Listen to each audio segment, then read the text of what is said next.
Hey guys, मैं हूं सचिन निगम और आज की इस वीडियो के अंदर हम बात करने वाले हैं वांडा विजन के थर्ड एपिसोड के बारे में। थर्ड एपिसोड मुझे फर्स्ट एपिसोड और सेकंड एपिसोड से ज्यादा अच्छा लगा क्योंकि अब वांडा की जो रिलेटिव्स ने बनाई है उसके तार अब खुलने लगे हैं और साथ साथ सब लोगों को धीरे धीरे रियलाइज हो रहा है कि एक्चुअली में जो हमें दिख रहा है वो वैसा नहीं है और ये बहुत ही अमेजिंग एपिसोड है। तो मैं आपको एक्सप्लेन करने वाला हूं कि इसकी स्टोरी में क्या हुआ। Let's begin the video. अब अगर चैनल पे आई गए हो तो सब्सक्राइब करो और आधा काम मत करना, बेल आइकन दबा के ऑल पे जरूर क्लिक करना। सबसे पहले हम एपिसोड की शुरुआत में देख सकते हैं कि विजन और वांडा दोनों बहुत ज्यादा एक्साइटेड है क्योंकि वांडा प्रेग्नेंट हो चुकी है। शुरुआत में हम देख सकते हैं कि विजन एक डॉक्टर को लेकर आ रहा है और डॉक्टर चेकअप कर रहा है। विजन थोड़ा सा परेशान है क्योंकि वो फर्स्ट टाइम बाप बन रहा है, तो ऑब्वियसली यहाँ पर थोड़ा सा उसको पैनिक तो हो गई होगा। तो डेफिनेटली वहाँ पे जो है उसका पैनिक उसकी शक्ल पर आराम से देखने को मिलता है। डॉक्टर्स को बोलता है कि पैनिक करने की कोई जरूरत नहीं है, आप फादर बनने वाले हो, सो बी हैप्पी। यहाँ पर हम देख सकते हैं दोनों यानी वांडा और विजन बहुत ज्यादा हैप्पी और सब कुछ अच्छा चल रहा है। शुरुआत में हम देख सकते हैं कि जो वांडा है वो अपने बच्चे का जो एक तरह का क्रिब होता है, उसका कमरा होता है, उसको सजाने में लग चुकी है। उसको पता है कि मेरे को बेबी होने वाला है और लेकिन अभी वो एक्सपेक्ट नहीं कर रही है कि उसको ट्विंस होने वाले हैं, लेकिन उसको इतना तो पता है कि मेरे को बेबी होने वाला है। और विजन यहाँ पे बहुत ज्यादा हैप्पी है क्योंकि वो एक बाप बनने वाला है। हम देख सकते हैं इस एपिसोड के अंदर वांडा अपनी पावर्स का इस्तेमाल करके अपने जो बेबी है उसके कमरे को सजा रही है। फर्स्ट ऑफ ऑल वो ड्राइंग करती है, कलर करती है, अपनी बेबी के लिए एक झूमर भी लगाती है जिसमें बटरफ्लाइज हैं और बहुत ही अमेजिंग चीजें वो ड्रॉ करके एक स्टॉक भी बनाती है क्योंकि पहले के जमाने में ये नहीं बताया जाता था बच्चों को कि एक्चुअली में you are the product of sex. Obviously बच्चों को बताना सही नहीं होता था, तो उनको बोला जाता था कि एक स्टॉर्क एक पंछी होता है, वो आपको लेकर आया था और हमें दे गया। तो बेसिकली वही स्टॉर्क इस रूम के अंदर बनाया जा रहा है, which will come handy next time. उसके बाद हम देख सकते हैं वांडा जो है वो लगातार थोड़े से और प्रेग्नेंट हो जाती है। यानी जब डॉक्टर्स को विजिट करने आया था तब वो 4 मंथ प्रेग्नेंट थी, लेकिन एपिसोड के कुछ 5 से 10 मिनट के अंदर ही वो 6 मंथ प्रेग्नेंट हो जाती है। और ये एक्सेलरेशन जो हमें देखने को मिल रहा है जिससे हमें पता चलता है कि डेफिनेटली जो बच्चे हैं वो जल्दी ही इस दुनिया में आने वाले हैं। So this looks amazing. Episode की शुरुआत में हमें एक सीन दिखाया जाता है जिस सीन को देखकर आप डेफिनेटली समझ जाओगे कुछ ना कुछ तो गड़बड़ यहाँ पर है। हम देख सकते हैं जो विजन का एक फ्रेंड है शर्मन, वो यहाँ पर अपने जो कटर होता है जिससे घास काटी जाती है, जिससे पेड़ पौधे को शेप दिया जाता है, उससे दीवार काटने में लगा है। तो विजन उसको बोलता है कि तुम दीवार क्यों काट रहे हो, तुम्हें तो पेड़ काटने चाहिए। तो वो कहता है हाँ हाँ सही कह रहे हो, लेकिन फिर भी वो रुकता नहीं है, उसके चेहरे पे कोई एक्सप्रेशन नहीं है और वो दीवार को काटे ही जा रहा है, काटे ही जा रहा है। तो विजन को लगता है कि एक्चुअली में कुछ ना कुछ तो गड़बड़ है और यह है फर्स्ट क्लू कि एक्चुअली में जो हो रहा है वो सही नहीं है और ये रियलिटी पूरी की पूरी फेक है। तो ये सीन मुझे बहुत ही अच्छा लगा। विजन को लगता है कि ये कुछ गलत सा हो रहा है लेकिन वो उस पर ज्यादा ध्यान नहीं देता और अपने अंदर चला जाता है। So this looks amazing. उसके बाद हम देख सकते हैं वांडा जो है अपनी मैजिकल पावर्स का इस्तेमाल करके पूरे रूम को सजा रही है और विजन उसको बोलता है कि क्या करना चाहिए, हमें आपको क्या करना चाहिए, और डेफिनेटली बहुत ज्यादा दोनों एक्साइटेड है। अगले सीन में हमें दिखाया जाता है कि विजन डायपर पहनाने की अपनी जो प्रैक्टिस है वो कर रहा होता है क्योंकि विजन एक बाप बनने वाला है ऑब्वियसली, तो उसको ये सारे काम आने चाहिए। तो वांडा उसका टाइम नोट करती है और विजन जल्दी से एकदम फास्ट तरीके से जो डायपर है वो बच्चे को पहना देता है and this one also looks amazing. उसके बाद हम देख सकते हैं कि वांडा जो है वो थोड़ा सा प्रेग्नेंट हो चुकी है, तो ऑब्वियसली उसको कंट्रैक्शन होगा, उसको कंट्रैक्शन होने लगती है और विजन उसको गाइड करता है और सांस लेना सिखाता है कि किस तरह से आपको सांस लें ताकि आपको कम से कम पेन हो सके। सो ये सीन मुझे बहुत अच्छा लगा। और हम देख सकते हैं जैसे ही वांडा को कोई भी फीलिंग्स आती है तब ही उसी वक्त वांडा की आसपास की जो रियलिटी है वो थोड़ी सी ग्लिच होने लग जाती है और सब कुछ चेंज होने लग जाता है।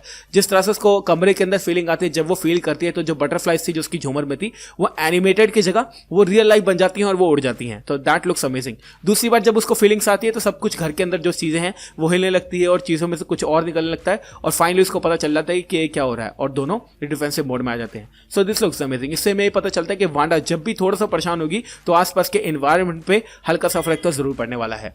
उसके बाद गाइस आगे ये जो स्टोरी है वो कंटिन्यू होती रहती है और आने वाले सीन्स के अंदर भी हमें पता चलता रहेगा कि किस तरह से चीजों का ग्लिच हो रहा है और वांडा और विजन किस तरह से इसको नोटिस करते हैं।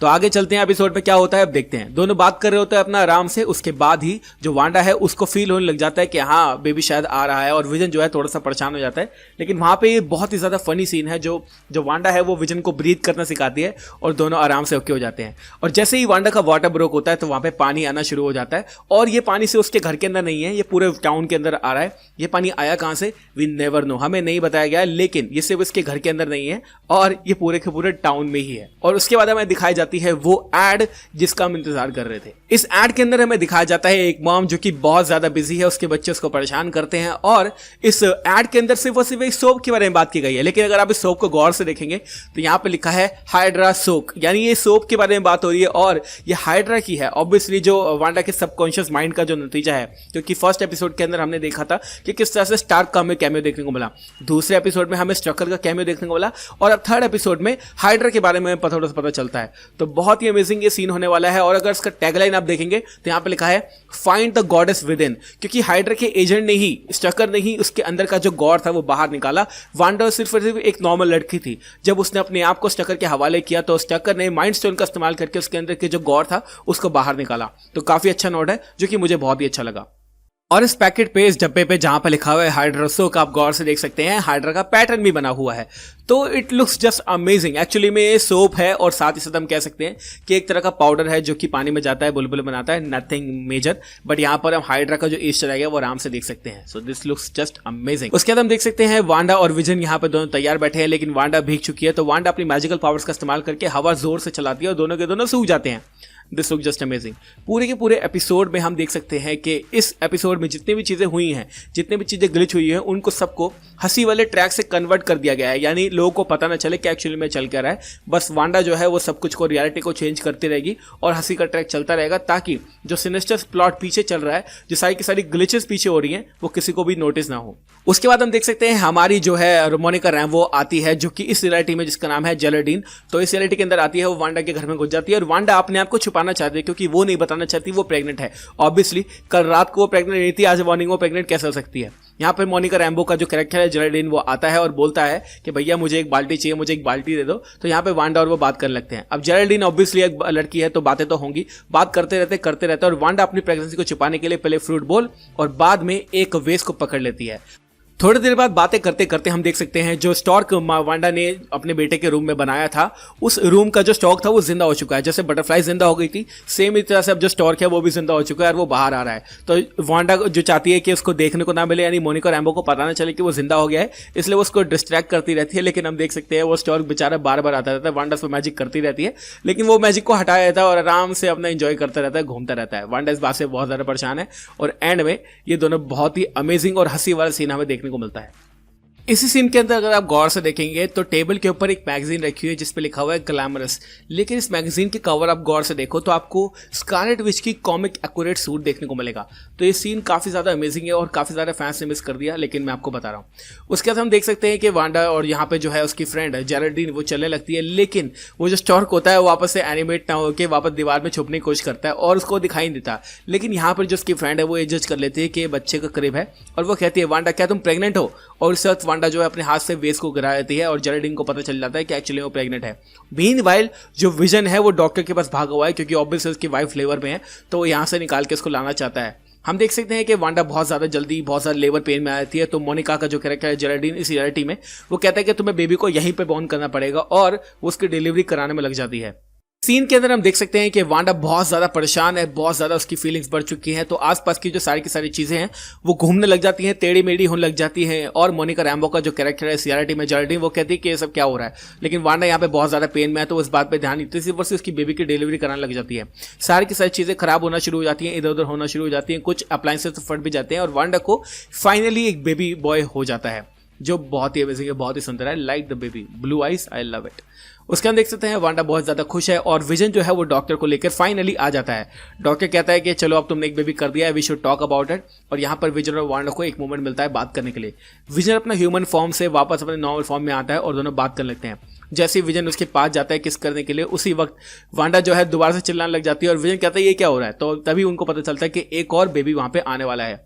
सीन कट हो जाता है और उसके तुरंत बाद हमें देखने को मिलता है दो बॉयज, एक डॉक्टर के हाथ में होता है और एक हमारा बहुत ही अमेजिंग वांडा के हाथ में होता है। तो हम देख सकते हैं दोनों बहुत ज़्यादा हैप्पी हैं, सब कुछ खुशी में है, सब कुछ अच्छा है। बट यहाँ से अब ग्लिच होना शुरू हो जाएगा वापस से।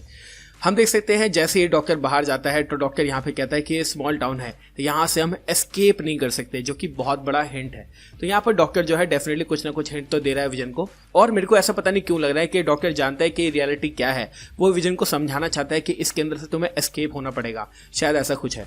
तो हो सकता है उसके बाद हम देखें कुछ नए नए सीन्स। उसके तुरंत बाद हम देख सकते हैं कि जो विजन है वो देखता है कि मेरे पड़ोसी यहाँ पे खड़े हैं, जहाँ पे हमें एग्नेस दिखाई जाती है और उसका फ्रेंड दिखाया जाता है, दोनों कुछ बात कर रहे हैं।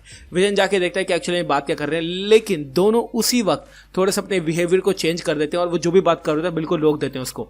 हम देख सकते हैं विजन पूछता है कि और भाई क्या चल रहा है, तो वहाँ पे जो शर्मन है वो पूछता है कि क्या जेलेडिन अंदर है, तो विजन कहता है कि हाँ वो अंदर है, क्या हुआ। तो वहाँ पे कहता है कि बस कुछ नहीं, ऐसे ही पूछ रहा था मैं तो। फिर वहाँ पे दोनों बात करने में लगे होते हैं, तो विजन बोलता है कि क्या तुम्हें बात क्या करनी है, तुम क्या बोलना चाहते हो। तो वहाँ पे हम देख सकते हैं दोनों बहुत ज़्यादा अनकंफर्टेबल हो जाते हैं। और यहाँ पर मुझे कहीं ना कहीं ऐसा लग रहा है कि इन दोनों को पता है कि इस रियलिटी के अंदर सब कुछ फेक है। शायद एग्नेस ने बताया हो, शायद उस रियलिटी को वो फीचर कर रहे हो, बट डेफिनेटली यहाँ पे सीन बहुत अमेजिंग है। लेकिन अंदर ही उसी सीन को हम देख सकते हैं कि वांडा और यहाँ पे मोनिका रैम्बो साथ में खड़ी है और वो बोलती है यहाँ पे ये ट्विंस है। तो वांडा उसको बताती है कि मैं भी ट्विंस थी, मेरे भाई का नाम पिएत्रो था। और सेम उसी वक्त जो रियलिटी वांडा ने बनाई है वो टूट जाती है और मोनिका रैम्बो अपने कैरेक्टर में से बाहर आके बोलती है कि तुम्हारे भाई को अल्ट्रॉन ने मारा था। और यहाँ पर वांडा स्नैप हो जाती है, उसको लगता है कि इसको कैसे पता, और यहाँ पर ये एक्चुअली में बोल कर रही है। और हम देख सकते हैं कि यहाँ पे जो मोनिका रैम्बो कैरेक्टर है वो इस बात को इग्नोर करने की कोशिश करता है, बट वांडा उससे बार बार बोलती रहती है तुमने क्या बोला, तुमने क्या बोला, तुमने क्या बोला। और यहाँ पे हम देख सकते हैं कि वांडा उसको अपनी पावर्स का इस्तेमाल करके शायद यहाँ से बाहर फेंक देती है, जो कि सीन हमने ट्रेलर्स के अंदर भी देखा है और डेफिनेटली ये सीन यहाँ पे हुआ ही हुआ है। बाहर बात करें अगर तो विजन अपने नेबर से बात कर रहा है और यहाँ पर हम देख सकते हैं विजन पूछता रहता है कि एक्चुअली मैं चल क्या रहा हूँ। शर्मन उसको कुछ बताने की कोशिश करता है, बट यहाँ पर जो एग्नेस का कैरेक्टर है वो उसको रोक देती है, कहती है नहीं चुप हो जाओ, वो नहीं बताने देती। अब यहाँ पर मुझे पता नहीं क्यों ऐसी फीलिंग आ रही है कि सब लोग जानते हैं, सिर्फ वांडा और विजन को नहीं पता है कि एक्चुअली में चल क्या रहा है। मेरे ख्याल से वांडा को भी पता है लेकिन विजन को नहीं पता है, तो बहुत ही अमेजिंग डिटेल लगी। अंदर हम देखें तो मोनिका रैम्बो के चेस्ट पे जब वो स्वॉर्ड का सिंबल देखती है तो वांडा से पूछती है कि एक्चुअली में ये स्वॉर्ड का सिंबल क्या है, मुझे बताओ मुझे बताओ। लेकिन यहाँ पे जो है हमारी जेरेडीन का कैरेक्टर मोनिका रैम्बो का कैरेक्टर वो उसको बता नहीं पाती है और यहाँ पे वांडा डेफिनेटली उसको बाहर फेंक देती है। सो ये सीन मुझे बहुत अच्छा लगा। लेकिन सीरीज के एंड होते होते, इस एपिसोड के एंड होते हुए सब कुछ ऐसा लगता है कि सब कुछ सेम हो गया है, सब कुछ रिवील हो गया है और सब कुछ नॉर्मल हो गया है। जैसे विजन अंदर जाता है, वांडा से पूछता है कि जेरेडीन कहाँ गई, तो वो बोलती है वो चली गई, वो तो चली गई। और वो ऐसे बोलती है जैसे उसने ही बहुत ज़्यादा कुछ किया हो। यहाँ पे हम देख सकते हैं कि वांडा ने अपनी पावर का इस्तेमाल करके डेफिनेटली यहाँ पे उसको बाहर गिरा दिया है और तुरंत उसी वक्त बहुत ही अमेजिंग सीन होता है। हम देख सकते हैं जो रियलिटी है, जो 4/3 का जो एक्सपेक्ट रेशियो था वो चेंज हो जाता है और वो धीरे धीरे धीरे 16/9 के रेशियो में हो जाता है। और हम देख सकते हैं उसी रियलिटी में से जहाँ से जो हमारी वांडा है उसने बाहर फेंका है, उसी रियलिटी से उड़ती हुई आती है हमारी मोनिका रैम्बो और बाहर आके गिरती है। और यहाँ पर वो जैसे आके गिरती है उसके आसपास स्वॉर्ड के एजेंट आ जाते हैं और मैं एज्यूम कर रहा हूँ कि स्वॉर्ड के एजेंट्स को ये पता नहीं था कि एक्चुअली मोनिका रैम्बो इसके अंदर है, क्योंकि जब वो बाहर आते हैं तो वो गनवन लेकर आते हैं। ऐसा हो सकता है कि उनको पता हो कि उन्होंने किसको भेजा है, बट डेफिनेटली यहाँ पर स्वॉर्ड की प्रेजेंस तो है ही, यानी स्वॉर्ड जो है वो वांडा पर नजर रख रही थी और यहीं पे जो एपिसोड है ये एंड हो जाता है। So this is just marvellous. तो इस पूरे के पूरे एपिसोड में सिनिस्टर ओवरटोन जो था उसको पीछे ही बैक शैडो करके हंसी के ट्रैक से छुपा दिया गया। एंड में शायद विजन को थोड़ा थोड़ा शक हो चुका है कि रियलिटी सब कुछ सही नहीं है। मेरे ख्याल से एग्नेस को ये बात पता है कि वांडा ने एक फेक रियलिटी बनाई है और सारे के सारे लोगों को ही पता है, क्योंकि डॉक्टर के हिंट से तो मुझे ऐसा ही लगता है कि डॉक्टर जानता है कि इससे यहाँ से एस्केप करना जरूरी है। वो सिर्फ विजन को एक हिंट दे रहा था। बट आप मुझे कमेंट सेक्शन में जरूर बताना कि एपिसोड आपको कैसा लगा और क्या क्या आने वाले एपिसोड्स के अंदर हो सकता है। अगेन मैंने इस वीडियो के अंदर अपनी इस तरह कवर नहीं किया है, वो आएंगे 2 दिन बाद। तब तक के लिए 4th एपिसोड की थ्योरी जो है वो कमेंट सेक्शन में लिखना। ये एपिसोड कैसा लगा मुझे कमेंट सेक्शन में जरूर बताना। मैं उस सचिन का मिलूंगा आपसे अगली वीडियो के अंदर। Bye guys, take care, love you all and have a great amazing day.